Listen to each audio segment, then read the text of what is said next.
The Rogue Prince has a pretty cool story behind him. George Martin put so much detail into this character's lore and backstory that he decided to fill a short story with all his ideas on this Targaryen. Here's how it starts off. Over the centuries, House Targaryen has produced both great men and monsters. Prince Daemon was both. In his day, there was not a man so admired, so beloved, and so reviled in all Westeros. He was made of light and darkness in equal parts. To some he was a hero, to others the blackest of villains. A pretty solid and enticing intro, am I right? Around 200 years before our main story begins, Prince Daemon's older brother, Viserys, succeeded the Iron Throne in 103 AC. Their grandfather, the Old King, passed away in his sleep. Late into the Old King's reign, Daemon was shipped off to the Vale to marry the Lady Rhea Royce, who was heir to the powerful House Royce. Daemon was an ambitious man, even in his youth, so this position just wasn't enough for him. As soon as his big brother Viserys had the crown, he rushed back to King's Landing, requesting to put his wife aside. It was a loveless marriage, mainly because of how difficult it can be to be around Daemon. He also had little to gain from being the head of House Royce. Not only was he a Targaryen prince who had everything back at King's Landing, but he was still the heir to the Iron Throne until his older brother Viserys had a son of his own. And Daemon definitely had his eye on that prize. Fortunately for him, King Viserys had been having trouble having children with his first wife. This marriage only gave him a daughter he cherished named Rhaenyra, who everyone called the Realm's Delight. Viserys denied his little brother's request to put aside his wife, but did allow him to return to court after hearing his complaints of how boring a kingdom the Vale is. Daemon would first serve on the small council as Master of Coin, and then Master of Laws just a year later. Viserys kept his grandfather's hand of the king, Otto Hightower, and this man even opposed the presence of Daemon. And it's understandable. I can't even repeat some of the quotes that come from Daemon's mouth on YouTube because of how foul they are, but it's some pretty douchey stuff. Viserys recognized Daemon's faults, but he had a soft spot for his little brother. He was one of the realm's most skilled and dangerous fighters. There was use for him in this city. This is the man that was knighted at 16 and was given the Targaryen's ancestral Valyrian steel sword called Dark Sister by the Old King, out of all the Targaryens in this era, which means a lot. After a couple of years on the small council, the Vale wasn't the only thing Daemon found boring.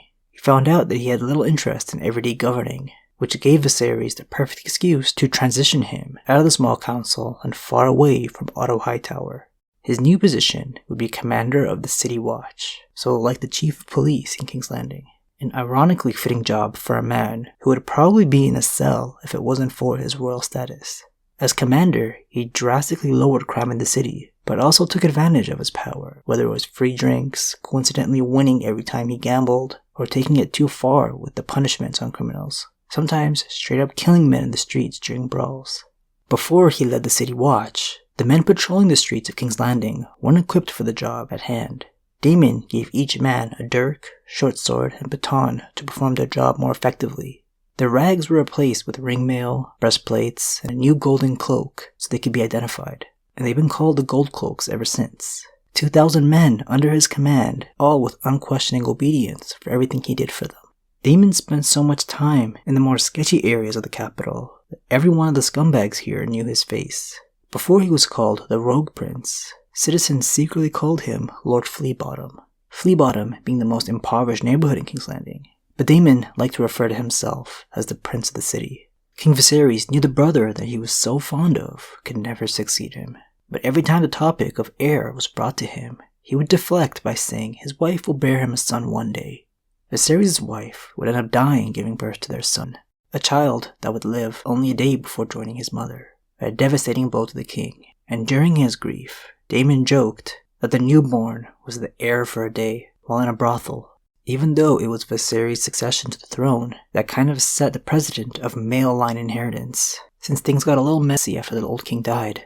That final insult by Daemon and his open ambition led Viserys to name his only daughter the heir to the Iron Throne. He could accept his brother's dark reputation, but not this. This was a shock to Daemon. He immediately left his position of commander of the City Watch, after all the progress he made in a short year at its helm, and flew off to Dragonstone, where a Targaryen heir would traditionally live until it was time to come to rule. The Rogue Prince didn't hold back his rebellious antics. When he left the Dragonstone, he brought his favorite paramour, where she would soon get pregnant with his child. Without the king's leave, he presented his paramour, named Mysaria, with a dragon egg. a potentially catastrophic decision. King Viserys commanded him to return the egg and go back to his lawful wife in the Vale or else be seen as a traitor to the crown. Daemon surprisingly decided to obey. He went back to his lady Royce, while his paramour sailed off to Lys, an island in Essos. During her travels, however, a storm caused her to lose the child while on the boat, and this only added to the fire between the brothers' anger towards each other. All the advisors still tried to convince the king to remarry in hopes of having a son. They recommended Laena Velaryon. House Velaryon is the Targaryens' closest allies who shared the same blood through all their marriages. Laena herself was half Targaryen through her mother.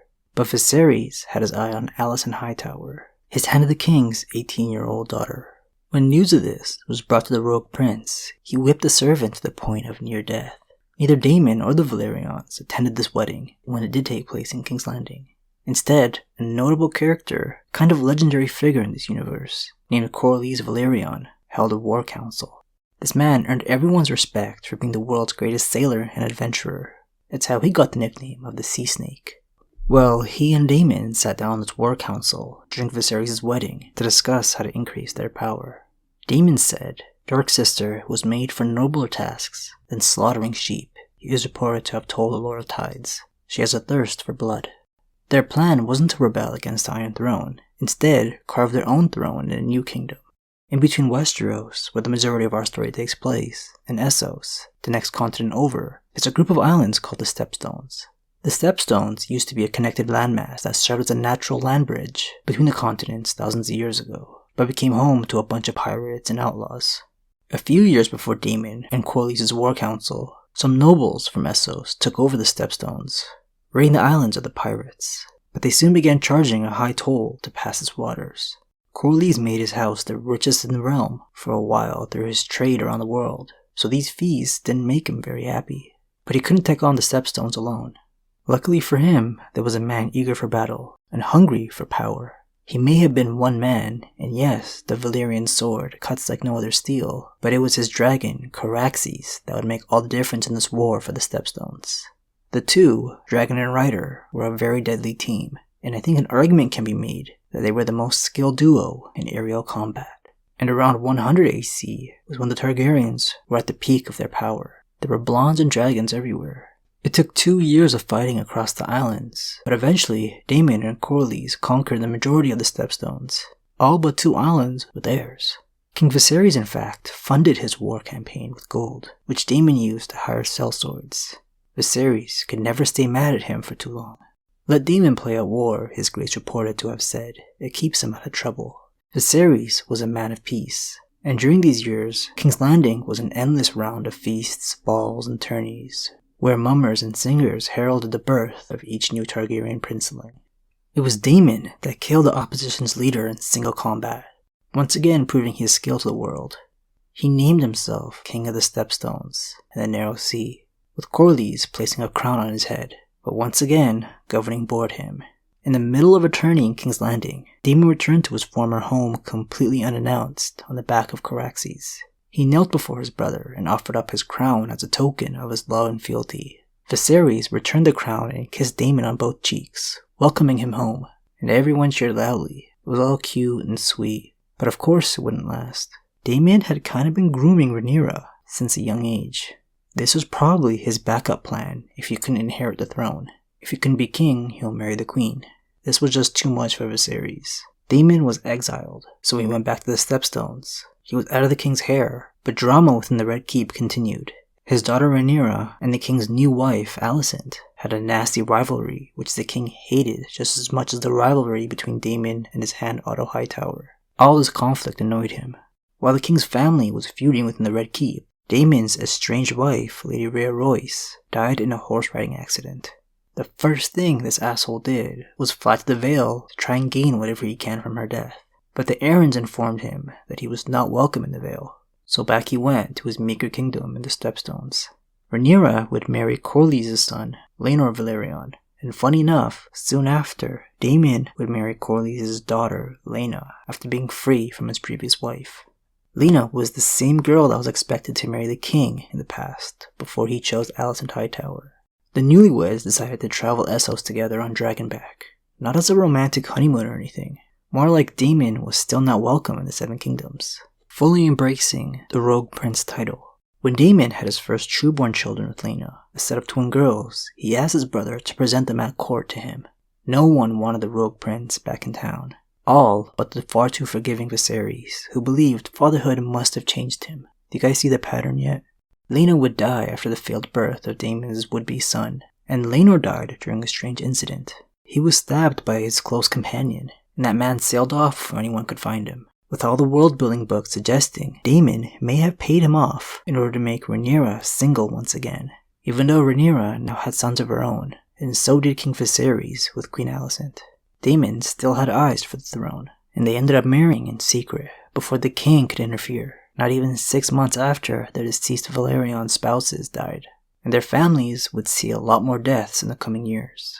All of this family drama evolved into a full-fledged war that split the kingdom in two after the death of King Viserys. Though Rhaenyra was declared heir by her father, Alicent Hightower plotted to have her own son with the king succeed him. Targaryen fought Targaryen in this destructive civil war called Dance of Dragons. Half the realm was split on who they would support. Rhaenyra had her husband Daemon on her team though, the most experienced war commander in Westeros. But by the end of the 2-year-long war, where dragons filled the skies, both husband and wife wouldn't survive the battles. But Daemon didn't exit without giving us the most exciting fight in the story. Daemon took over the largest castle on the continent, with only Caraxes encamped here, making it his base. He challenged one of his opposing nephews to a duel on Dragonback, in an attempt to lure out the most dangerous man on their side, a much younger prince named Aemond One-Eye. He may have been more youthful and inexperienced, but he was very skilled and rode by far the largest of all the dragons, an older female named Vhagar that was twice the size of Caraxes and a veteran of 100 battles long before Aemond came around. Daemon had to be careful dealing with Vhagar. There was very little he or his dragon could do to seriously harm it. After waiting for days, Aemond showed up ready to fight his uncle, telling him that he's lived for far too long. Daemon just hilariously agreed. Daemon made sure to take advantage of Caraxes' superior speed, so flew up out of view before Aemond could track him. Using the setting sun to blind his nephew, Daemon descended on them, and the dragons began to tear each other apart. As the tangled beasts were falling to the waters below, Daemon, who never strapped himself onto his dragon, leapt into the air and landed perfectly on Vhagar, and thrust his Valyrian steel sword into Aemond. During this aerial battle, the fishermen below thought the entire sky was on fire due to all the dragon flame. They all witnessed the impact of both dragons, as well as riders hitting the water. Vhagar with Aemond sank to the lake floor, while Caraxes, in its last moments, was able to drag itself onto the shore. Daemon's tenacity clearly rubbed off on it. But as for the Rogue Prince himself, he was never found. It's not like he could have survived the impact of the fall or anything, but it's fun to think about. Without being strapped into a saddle, he likely went flying into a different part of the lake. His so dark sister was returned to the family after being recovered hilt deep into Aemond's empty eye socket. Crazy. Daemon never sat on his coveted Iron Throne, but both his sons with Rhaenyra would after his death. His side of the family won the Civil War, at the cost of a bunch of lives and the Targaryens' key to power. Dragons went extinct after the events of the dance, making Daemon one of the last few dragon riders, and probably the best to do it. Well, unless Daenerys, or any other writer George Martin wants to write in future novels, surpasses him.